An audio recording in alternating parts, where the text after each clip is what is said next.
사람이 사는 동안 누구도 예외 없이 크고 작은 어려움들을 당합니다. 정도의 차이는 있을 수 있지만 태어나서부터 지금까지 한 번도 어려움이 없다는 사람은 분명히 없을 거라고 얘기해 줍니다. 그런데 말입니다. 세상 마지막 때가 되면 우리가 겪어왔던 또는 지금 우리가 보고 있는 그런 것들과는 비교되지 않는 큰 환란이 분명히 온다고 기록하고 있습니다. 우리 주님께서 하신 말씀입니다. 사람이 맞는 것이 아니고 우리 주님께서 하신 말씀에 기록되어 있습니다. 불교나 힌두교에서는 모든 것이 돌고 돈다고 얘기합니다. 그런 말은 윤회설이죠. 그죠? 저희 이전에는 어떤 모습인지 모르지만 하여튼 분명히 전생이라는 것이 있었다는 거죠. 그리고 저희가 죽으면 또 다른 무엇으로 우리가 이 땅에 사는 동안 살았던 삶의 질에 따라서 다른 무엇으로 변한다는 것입니다. 그러나 성경은 어떻습니까? 성경은 그렇게 말하고 있지 않습니다. 시작이 있었기 때문에 반드시 끝이 있다고 말합니다. 서큘러가 아니고 리니어라는 것이죠. 이미 하나님께서 세상을 창조하셨습니다. 그리고 어느 시점인지 모르지만 이제 마지막을 향해서 저희가 가까이 가고 있습니다. 그렇죠? 얼마큼 가까이 있는지는 아직도 저희는 모릅니다. 그러나 분명히 가까이 왔습니다. 이 땅에서 하나님을 아느냐 모르느냐, 예수님을 구세주로 믿느냐 아닌가에 따라서 마지막 삶에 우리가 죽고 난 이후의 삶은 질적으로 완전히 다릅니다. 믿는 사람에게는 영생이 된 것이지만 믿지 않는 사람에게는 영벌이 주어집니다. 영생이냐 영벌이냐 그밖에 없지 중간 단계는 없습니다. 그래서 지금도 하늘문이 열렸기 때문에 지금도 사람들에게 기회는 분명히 주어집니다. 지금도 복음을 전파하는 사람들이 있고 어쩌면 우리를 통해서도 그들에게 예수의 복음이 전해지고 있습니다. 신의 존재를 믿지 않는 사람들, 하나님의 존재를 믿지 않는 사람들, 예수 그리스도를 구세주로 믿지 않는 사람들은 지금은 큰 소리 칠지 모르지만 시간이 좀 지날수록 죽음이라는 것이 들을 수밖에 없고 혹시라도 그들이 생각하는 것 같이 마지막 죽은 이후에 영원한 삶이 있다면 그들은 큰 낭패를 보는 것이죠. 예수를 믿는 사람 중에서도 적당히 믿고 삶이 집안되지 못한 사람들도 여전히 지날수록 불안할 거라고 얘기해 줍니다. 이러다가 하나님 앞에 못 쓰는 거 아니야? 이런 두려움이 있죠. 그러니까 그런 두려움은 가지고 있어야 달라질 수 있습니다. 지금 우리는 마지막 때를 향해서 점점 다가가고 있습니다. 그러나 한 가지 분명한 사실은 그 시와 때는 아무도 모른다는 겁니다. 오직 하나님만이 아십니다. 근데 지금도 직통 계시를 받아서 나한테만 말씀하셨다는 사람들이 있습니다. 여러분 가짜입니다. 그 사람이 아무리 어떤 것들을 보면 맞는 것도 있을 것 같지만 그렇게 말하는 사람은 분명히 가짜입니다. 따라가시면 안 됩니다. 그들이 예언했던 모든 말씀은 다 틀렸습니다. 그렇죠? 언제 몇 월 며칠 오신다 다 뻥이었습니다. 그러니까 그런 걸 얘기하죠. 주님께서 오셨는데 우리가 못 알아봐서 그렇다고 얘기합니다. 거짓말입니다. 주님은 절대로 모르게 오시지 않습니다. 그렇죠? 요한계시록 1장 7절에 나옵니다. 나를 찌른 자도 볼 것이요라고 얘기합니다. 구름 타고 천사장의 호령과 나팔 소리로 오신다고 분명하게 선언하고 있습니다. 그렇죠? 절대로 미리 모르게 오시지 않습니다. 근데도 지금 그렇게 얘기한 사람들이 있고 그걸 믿고 따라가는 사람이 믿다는 거죠. 참 답답하죠. 그렇죠? 최소한 우리 가운데는 그런 분이 한 분도 없기를 바랍니다. 그래서 주님은 도적같이 오기 때문에 내가 깨어있으라고 말씀하신 거죠. 잠을 자지 말라는 얘기가 아니고 영적으로 깨어서 세상을 분별할 수 있어야 된다는 거죠. 지금 제가 보는 요한계시록, 다니엘서 7장부터는 세상 이미 역사적으로 이루어진 것도 있고 세상 마지막 때에 관한 말씀들이 기록되어 있습니다. 참 잘 이해가 안 되죠. 그죠? 2장에서 보았던 금신상, 그 다음에 7장에서 보았던 내 짐승, 참 이해하기 어렵습니다. 사자와 같은, 사자가 있고, 갈빗대 3개 입에 입은 곰의 모양이 있고, 네 날개를 가지고 머리가 4개 표범 같은 것이 있고, 마지막 4번째는 너무 무서워서 아예 그런 비유가 안 되고 있습니다. 그 네 번째 짐승이 뭔가? 어떤 사람은 지난주에 말씀드렸습니다만 헬라 제국에서 있었던 알렉산더가 죽어서 이루어졌던 네 나라 가운데 큰 두 나라, 그 중에서 시리아를 중심으로 했던 셀루커스 왕조의 에피파네스 4세라고 보기도 합니다. 이제 뒤에 그 사람 얘기 또 나옵니다. 그래, 아직까지 이루어지지 않은 것으로 보는 것이 더 많다고 얘기했습니다. 네 번째 짐승은 극히 강하고 철과 같은 이가 있고 녹과 같은 발톱이 있어서 뭐든지 먹고 부스러뜨리는 아주 강한 존재라고 말합니다. 학자들 대부분은 이것이 로마인 것에는 거의 대부분의 의의가 없습니다. 이제 문제는 이 마지막 때에 있을 10뿔 가운데 한 작은 뿔이 나온다고 되어 있습니다. 그 작은 뿔이 새 뿔을 으스러뜨리고 밟고 올라선다는 것입니다. 여기서 이제 많은 해석이 달라집니다. 로마인 것은 맞는데 로마가 세상을 지배하다가 결국은 서로마가 먼저 망하게 됩니다. 로마를 중심으로 했던 서로마가 먼저 망합니다. 5세기입니다. 그 망하고 나서는 그 유럽에 여러 가지 많은 나라들이 생기기 시작합니다. 그것이 오늘날의 유럽입니다. 유럽에 많은 나라들이 있었고 지금도 각각 독립해 있습니다. 그리고 그 유럽 안에서 크고 작은 전쟁들이 굉장히 많았습니다. 세계사를 보면 그렇습니다. 그렇기 때문에 그 많은 나라들이 하나가 된다는 것은 굉장히 생각하기 어렵습니다.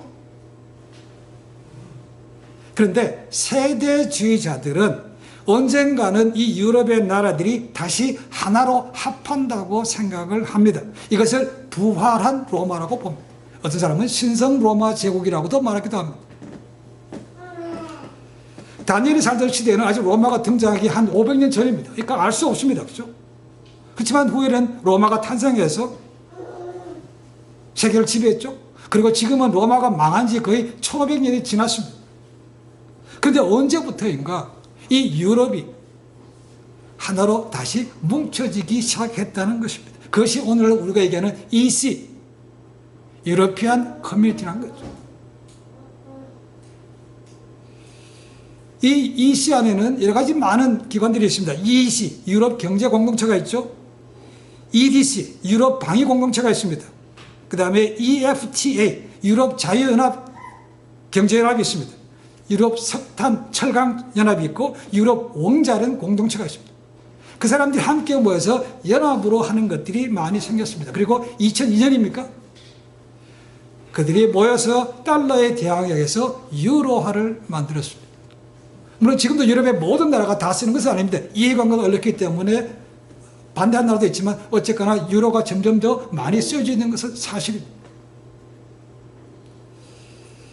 20세기 중반까지만 하더라도 로마 제국이 부활할 것이라는 생각은 거의 가지지 않았습니다.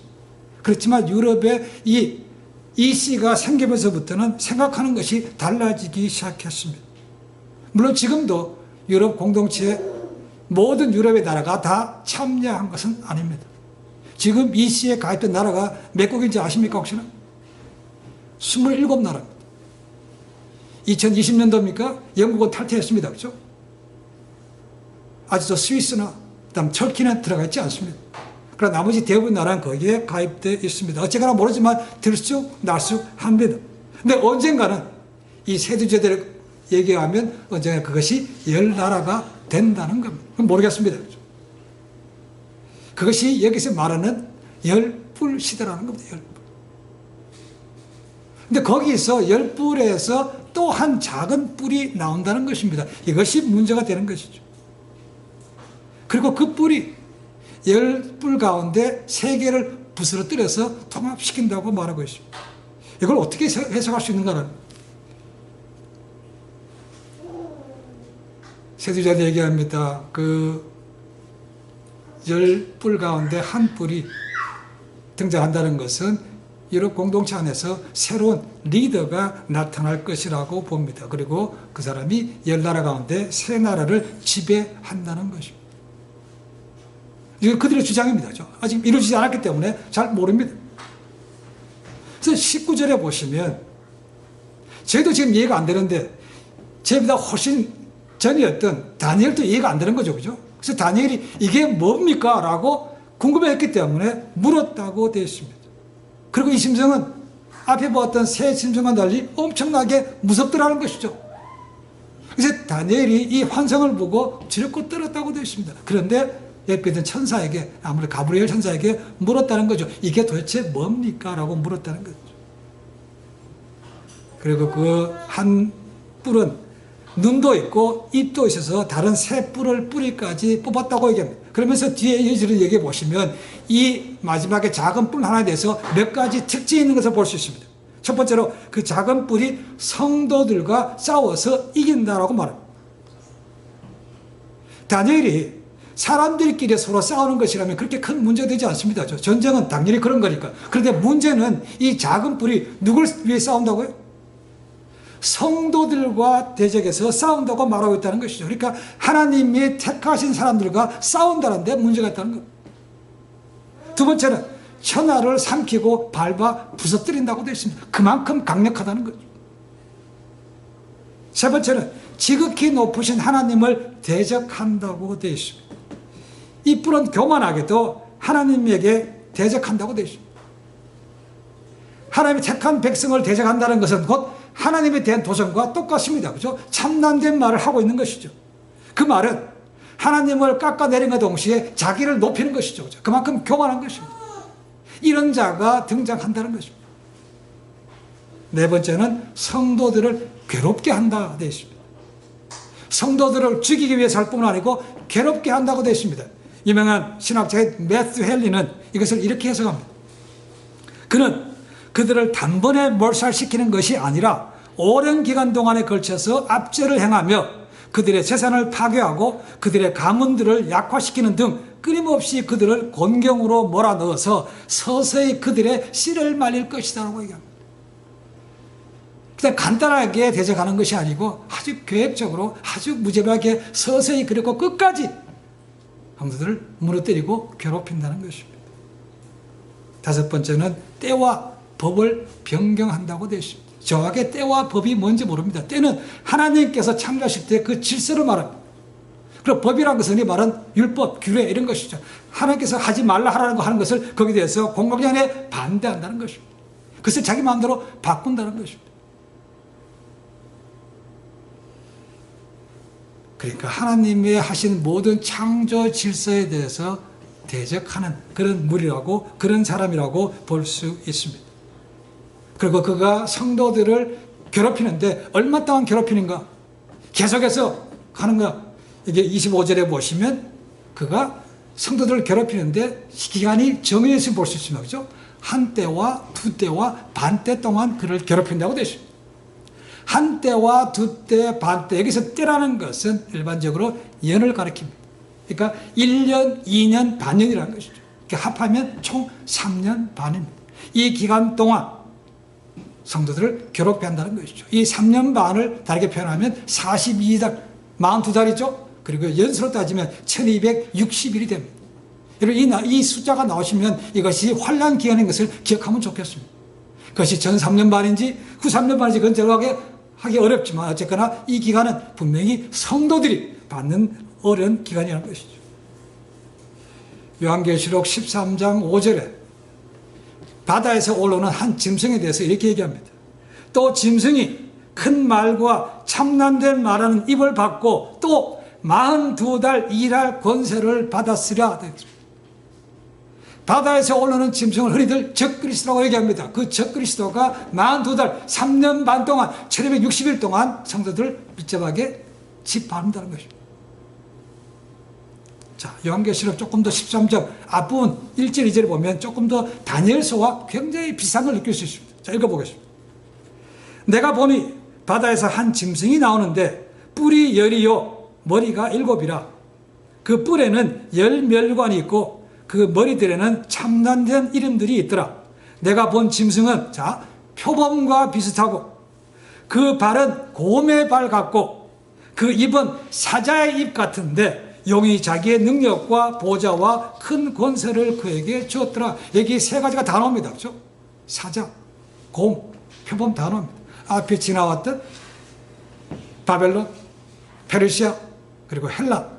그 세 개를 합친 것 같은 그런 짐승이 이 마지막 네 번째 나라라는 것입니다. 그것이 적그리스도가 행할 엄청난 파워라는 것입니다. 이게 누군가? 여기서 말하고 있는 작은 뿌림과 동시에 세상 마지막 때에 등장할 적그리스도입니다. 열 뿌리 정확히 뭔지 자세하게 옳다고 말하지 못하지만 학자들은 이 등장할 마지막 한 뿔은 마지막 때에 등장할 적그리스도라고 봅니다. 그가 온갖 더러운 말로 하나님을 대적하고 성도들을 핍박할 것이라는 겁니다. 이 적그리스도는 누구로부터 권세를 받았습니까? 사탄으로부터 권세를 받았습니다. 그러니까 엄청난 힘을 행하는 거죠. 두 번째로 이어지는 짐승 보시면 그도 똑같이 영으로부터 권능을 받아서 하늘에서 심지어는 불이 내려오기까지 한다고 되어 있습니다.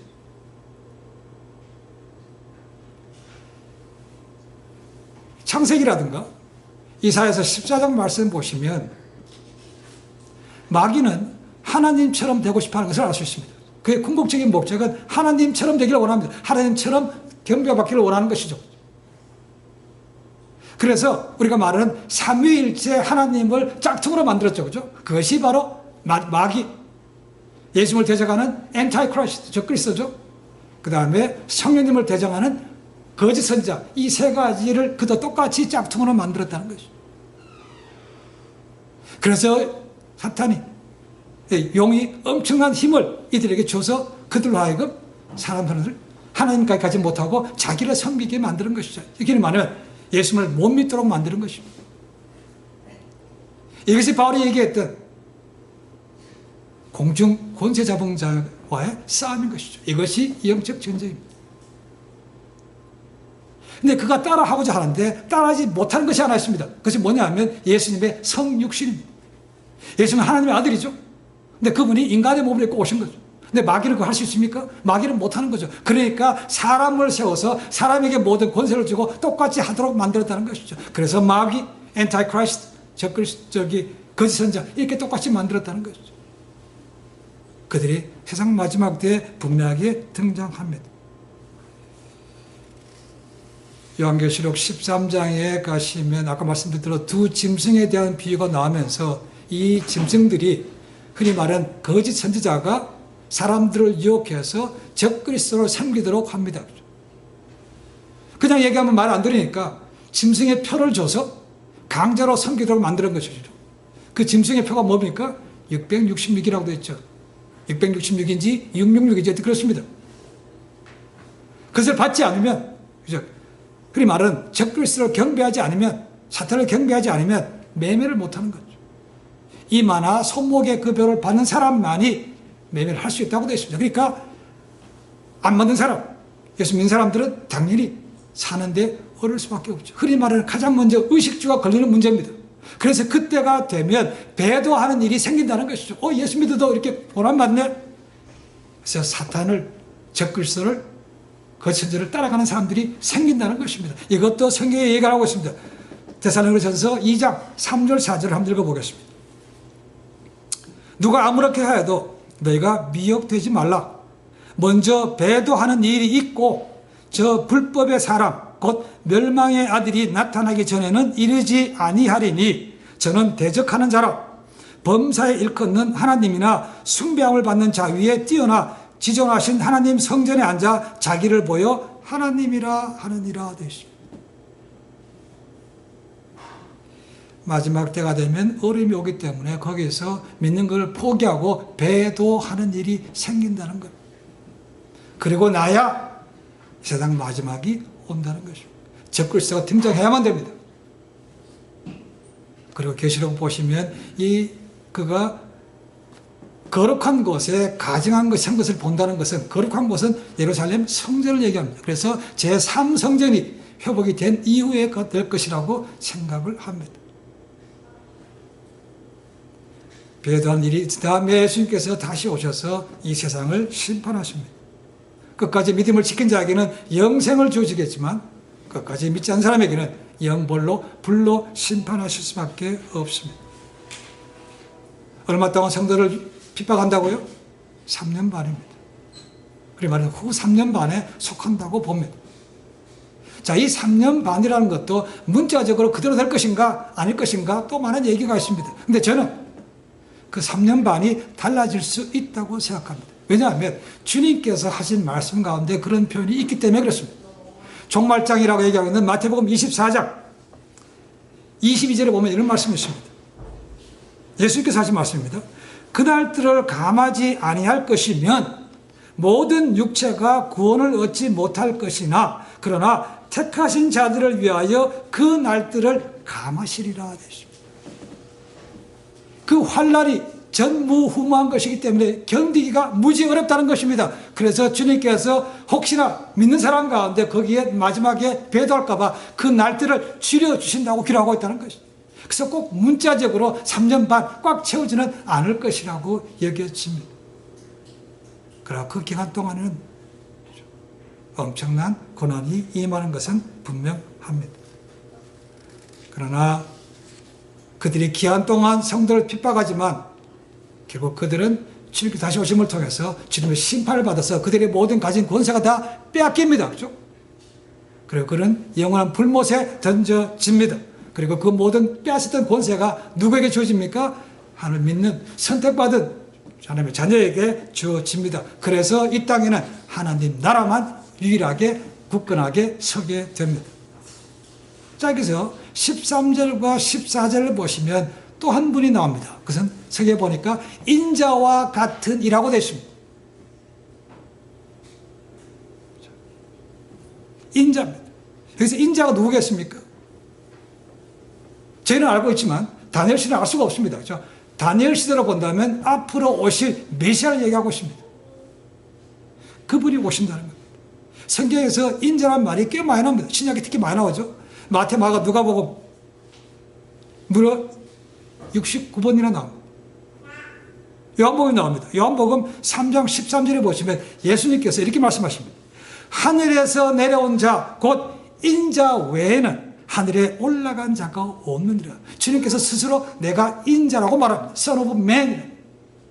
하나님인과 동시에 Son of God인과 동시에 Son of Man, 사람의 아들로 오셨다는 거죠. 그분이 내려오셨고 또 올라가신다는 걸 얘기하고 있습니다. 그러니까 여기서 말한 인자는 분명하게 앞으로 오실, 다니엘 시대를 본다면 앞으로 오실 메시아. 저희는 이미 오셨죠.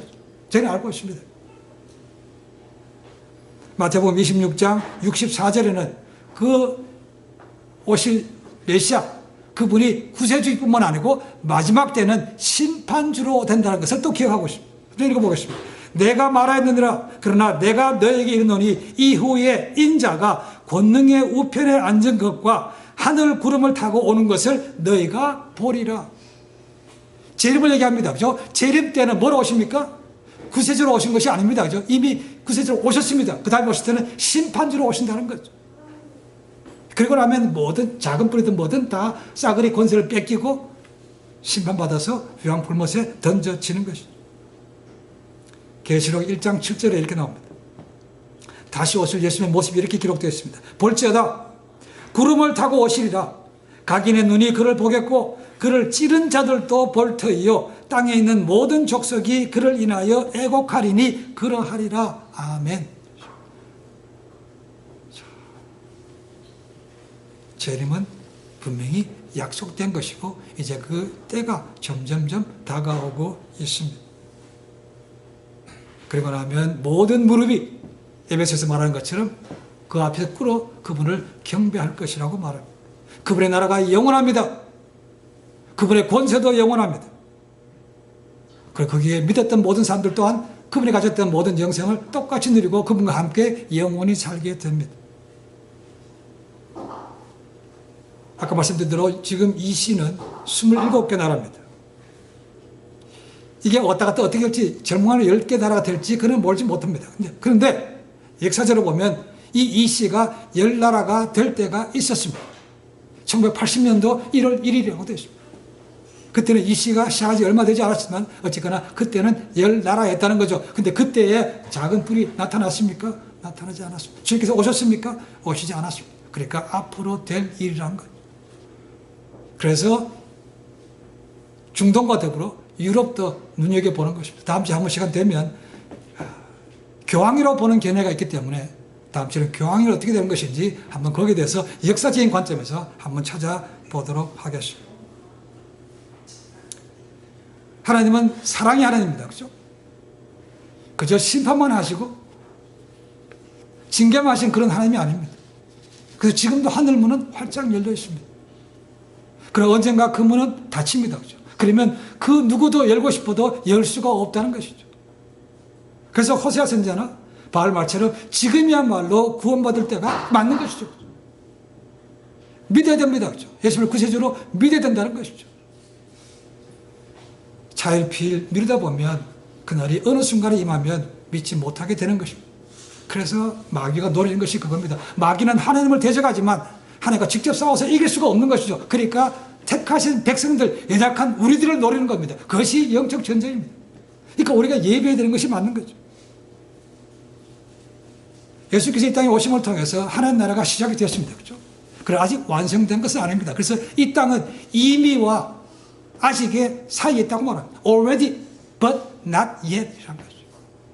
시작됐지만 아직 완성된 것은 아닙니다. 우리는 시작했기 때문에 마지막까지 가야만 됩니다. 끝까지 믿음을 지켜야만 그 하나님 나라에 들어갈 수 있습니다. 마귀는 그걸 못 들어가게 하는 거죠. 그래서 미혹하는 영들을 통해서 핍박을 주기도 하고 달콤하게 유혹하기도 하기 위해서 그 길 못 가게 만든 것입니다. 이것이 영적 전쟁이기 때문에 우리가 늘 깨어서 기도하고 싸워서 이기게 되는 것이죠. 우리가 에베소에 본 것처럼 하나님의 전신갑주를 입고 무시로 성령 안에서 기도해야 이길 수 있다는 것.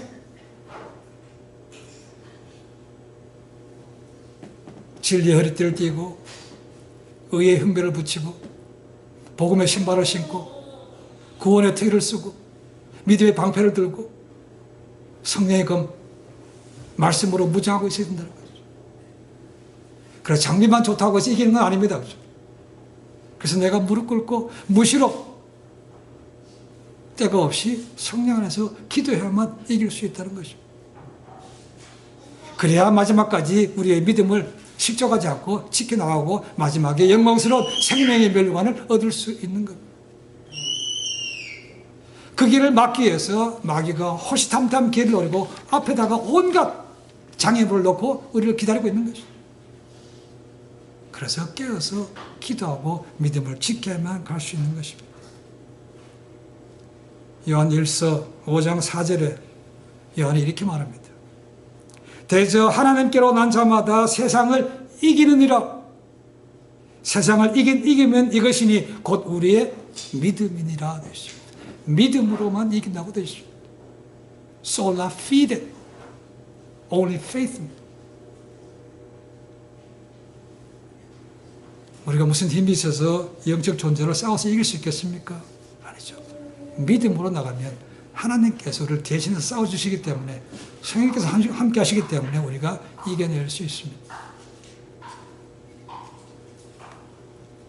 하루하루 시간이 지날 때마다 우리는 세상 마지막을 향해서 가고 있습니다. 주님 오실 날이 점점점 가까워지고 있습니다. 어떤 유혹이 오더라도 어떤 핍박이 오더라도 끝까지 예수님을 나의 구세주로 믿으시고